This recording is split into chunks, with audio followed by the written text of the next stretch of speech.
Transportasi merupakan sebuah proses yang terdiri atas proses perpindahan, proses gerak, proses mengangkut dan mengalihkan. Transportasi mempunyai peranan penting dalam menunjang kegiatan masyarakat. Kecamatan Genteng memiliki jumlah penduduk yang menurun pada 2017 hingga 2021. Salah satu faktor penyebabnya adalah COVID-19. Dengan luas sebesar 3,14 km persegi dan jumlah penduduk sebesar 58.125 jiwa, Kecamatan Genteng memiliki kepadatan penduduk sebesar 17.045 penduduk per kilometer persegi. Penggunaan lahan di Kecamatan Genteng dinominasi oleh perdagangan dan jasa, serta permukiman. Terletak di pusat kota Surabaya, Kecamatan Genteng memiliki berbagai fasilitas, salah satunya adalah fasilitas pendidikan. Pendidikan merupakan hal yang penting untuk menciptakan sumber daya manusia yang memadai di masa depan. Lalu, apakah perjalanan pendidikan mempengaruhi pergerakan kendaraan yang ada di Kecamatan Genteng? Oleh karena itu, tujuan dari penelitian ini adalah untuk mengetahui bagaimana perjalanan bersekolah mempengaruhi pergerakan di Kecamatan Genteng. Pembagian zona di Kecamatan Genteng didasarkan pada 3 hal, antara lain, menggunakan metode Traffic Analysis Zone atau TAZ, Kecamatan Genteng dibagi menjadi 12 zona. Terdapat Sungai Kalimas yang membelah Kecamatan Genteng, terdapat pula 25 sekolah SD dan SMP sebagai berikut. Dilanjutkan analisis 4-step model yang berisi trip generation, trip distribution, moda speed, dan trip assignment. Trip generation adalah tahapan untuk memperkirakan jumlah pergerakan tiap zona. Dalam analisis ini adalah pergerakan bersekolah di Kecamatan Genteng. Digunakan metode regresi linear dengan faktor bangkitan dan tarikan adalah sebagai berikut. Bangkitan tertinggi berada di zona 12, sedangkan tarikan tertinggi berada di zona 6. Hasil dari trip production dan trip attraction adalah 11.754 pergerakan. Trip distribution adalah tahapan untuk memperkirakan distribusi jumlah pergerakan antar zona. Melalui data bangkitan dan tarikan dari trip generation, dilakukan dengan membuat matriks asal tujuan menggunakan gravity model doubly constraint. Diperlukan pula variabel yang mempengaruhi perjalanan. Dalam analisis ini, kami menggunakan variabel waktu. Berikut merupakan hasil matriks asal tujuan. Semakin merah warnanya, maka semakin banyak pergerakan yang ada di sana. Sedangkan semakin hijau warnanya, maka semakin sedikit pergerakannya.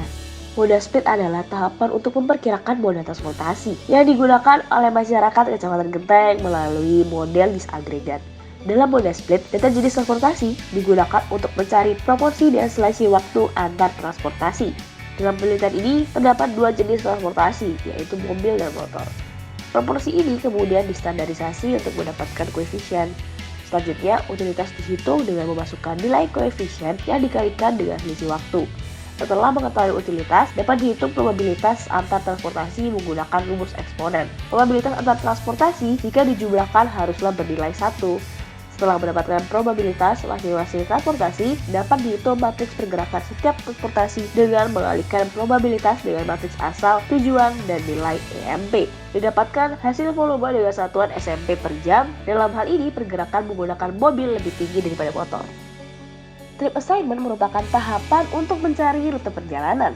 Kami menggunakan pendekatan all or nothing yang berartikan semua orang memiliki persepsi yang sama dalam memilih rute dengan jarak terdekat dan waktu tempuh tercepat. Menggunakan 3 jenis data sebagai berikut. Kemudian ini mempertimbangkan restriction dan impedance agar hasil model mendekati keadaan existing.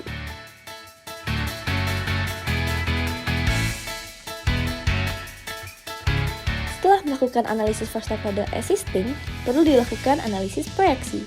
Sebelum itu, dilakukan analisis proyeksi penduduk sebagai input trip generation. Kami menggunakan metode geometrik karena memiliki standar deviasi yang paling kecil. Four-step model dilakukan dengan tahap yang sama seperti saat analisis existing. Dengan menggunakan model trip production dan trip attraction yang sama dengan existing, didapatkan nilai bangkitan dan tarikan tahun 2028 adalah sebagai berikut. Zona 12 masih menjadi zona dengan bangkitan tertinggi, begitu pula dengan zona 6 yang menjadi zona dengan tarikan tertinggi. Pada trip distribution, terdapat penambahan pergerakan antara zona 1 dengan zona 4 dan zona 2 dengan zona 4. Banyaknya pergerakan yang bertambah dari kedua interaksi membuat zona tersebut memiliki sebaran pergerakan yang padat. Dengan memasukkan matriks proyeksi MAT 2028, didapatkan bahwa pergerakan menggunakan mobil akan lebih banyak 2000 pergerakan daripada menggunakan motor. Dilanjutkan dengan analisis trip assignment, Terpilih sekitar 60 ruas jalan yang menjadi rute perjalanan di Kecamatan Genteng tersebut. Pembebanan ruas jalan dengan perjalanan bersekolah diklasifikasikan menjadi 5 bagian dengan satuan SMP per jam. Hasilnya, pembebanan jalan di dalam proyeksi 2028 tidak terlalu berbeda dengan keadaan existing. Beberapa jalan yang memiliki pembebanan tertinggi tetap sama dengan kondisi existing ruas jalan tersebut. Setelah melakukan first step model, kita perlu melakukan pengukuran kinerja ruas jalan atau level of service dengan membandingkan antara volume dengan kapasitas jalan baik existing maupun proyeksi, serta dengan perjalanan bersekolah dan tanpa perjalanan bersekolah.